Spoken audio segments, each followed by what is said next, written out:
This is an overview video for the game Provincia Romana, which is a strategy game for 2 to 6 players, 13 and up. It takes about 90 minutes.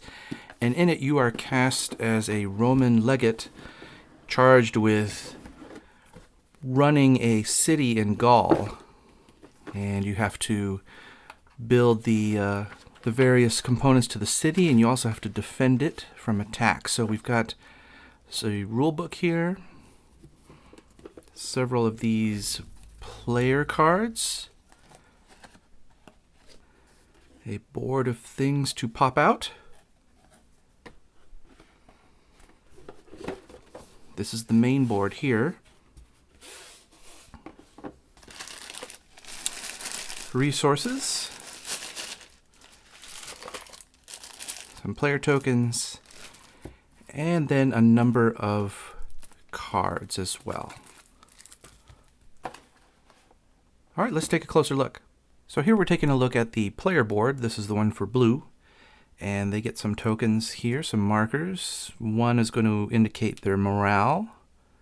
This one is going to indicate defenses, and what's going to happen is these are going to go down over time, which sort of indicates the stress of maintaining a city and keeping everybody happy and keeping the defenses up. So there are ways to bring these up and down. Right here you have an exchange rate. You can change some gold into some resources you might need. This disc, by the way, is going to go on the main board. You also receive, depending on your color, you'll get the Horium that matches your color. Where's blue? Here's blue. And that goes over here. And this indicates that you can keep in your reserve up to 9 of each of the resources. The resources, represented by the wooden blocks here, are stone, clay, and wood. So stone, clay, and wood. At the start, you'll receive a certain amount of gold tokens, a certain amount of those resources, and then also a certain amount of prestige to start, which is how you win the game, is you're playing for prestige. The game comes with a player aid reference for every player so that you can follow along on the various actions. You've got drawing cards, playing cards.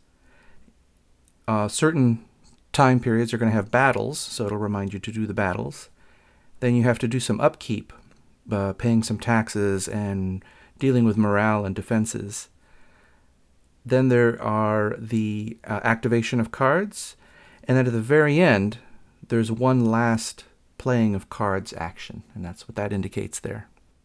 Here we have the main board for the game. We have a token, a yellow marker that is going to indicate what round we're in. We're going to be playing over 6 rounds. As you can see, in rounds 2, 3, 5, and 6, there is going to be a battle round, but you get a break there in the middle at 4. The players take their third marker, their wooden marker, and they put it here on the 0 in the prestige track, and that's what you're tracking right here, is your prestige as you go up. If you're playing with 4, 5, or 6 players, depending on what turn order you're going to be in, you might start with negative prestige points. It's just a penalty for the amount of resources that you have and your position in the row. If you do, you place one of these prestige cards to indicate that you are at negative points before you even start. And then once you get up to positive, then you're able to join the others on the track here in the positive prestige area. Just like that. There is one card here that's going to indicate who the first player is. That's the Caesar card here. Then you have a number of decks of cards here. You have Opes, which is for gaining resources. The SPQR deck represents the Senate and the favors that they can give you. Edificium are things that you can build, and the battle deck. So in the battle deck, there's actually an assortment of cards, but they're identified by the round in which they can be used, and you actually shuffle them up such that you end up with one card for each round. So this is going to be the battle in round 2, round 3, round 5, and round 6. So those are ready to go here. And when the time comes and you need to resolve a battle, you turn it over and you have some numbers here. This is a number that you need to be able to defend against, and if you're unable to do it, you'll lose some prestige points, just like that. Another note about the battles is you do have these battle tokens, and they are by player color. And during setup, each player gets the token that has the coin on it. So the green player will have this one, the blue player will have this one. But the other ones are randomized and then divvied out amongst the players at random.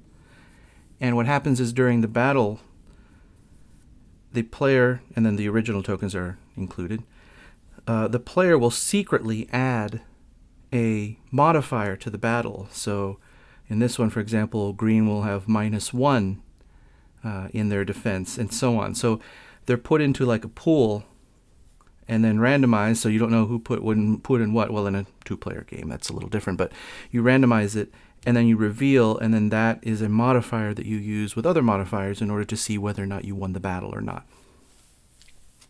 Now, the other 3 decks have tokens as well, because they can be activated only if there's an available token. You notice there are some spots here that can be used to indicate that they have been activated, like that. So they're put in a pool.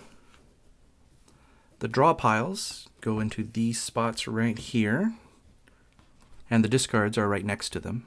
They're printed on the board here. And what happens is that during the action where you're going to be drawing cards and adding them to your hand, a player will take a token if it's available and activate a deck. And then we have this drafting process where you have 2 cards that are face down and 4 that are face up. Now with the Opes deck, these effects happen right away. If you were the player that chose the deck, you get to do the upper half. So you get a benefit. For example, in this case here, you would get the 3 wood and the 1 gold. But if you were one of the players who didn't choose it, you would get the lower one. You would only get the 2 wood. There are always 2 face-down cards that you can just take blindly if you don't like the options here. So you take this one instead, and now you're going to get the clay and the gold instead. Whatever cards are left over, or used in this case, because they're used right away, they get put face up into the discard pile. So taking a look at the Senate and what's available in the Senate here. So here we have the Gloria card, which would cost you 2 to play, and at the end of the game it gives you 2 prestige. The Gloria cards do not stack though. You would only just get the highest value that's available to you. This card here is the only card that can be played as a reaction because it actually prevents a building from being destroyed. It's free to play if you're defending against the Gauls, but if you're defending against this other card, if you're defending against this card, it will save your building if you can pay the 2 gold, and so on. We'll take a look at some of the other cards here.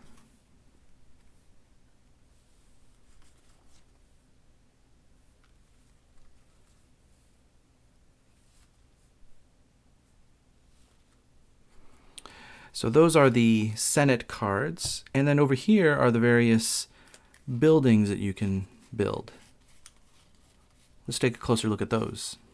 So the Edificium cards, they have a cost that you pay to play down the side, and then some sort of effect or benefit that it gives you. Up in the upper right-hand corner, there are some symbols that indicate the type of card. So the shield here indicates it's a defense structure. This produces something. This helps with morale. And these are prestige cards. And sometimes they're combined. Sometimes you can have a card that has both. Furthermore, some of these are unique, that you can only have one of these in your city, versus some with the infinity symbol that means you can have more than one of these cards around. The other thing is there are some cards, like this one, that you actually have to activate. You notice that here it's kind of printed upside down, and you have this sort of dark version, shaded version of the art. You put this card down paying its cost, but then you pay 1 prestige to activate it, and that's when you turn it over in order to activate it, and then you can get the benefit, in this case, the morale boost for that. Here's a statue card that's just going to get you prestige when you play it. So you pay the 8 stone to build the statue, and you get 7 prestige, and that can get you up in the ranks there. And that's Provincia Romana. You play to the 6th round. At the end of the 6th round, you have an extra opportunity to play cards from your hand using whatever resources you might have left over. And you also get to convert some gold into prestige at the rate of 3 to 1. So that's another opportunity to move up on the score track. And whoever has the most prestige at the end, it becomes the proconsul of the province and wins the game. So hope you enjoy the game, and thanks for watching.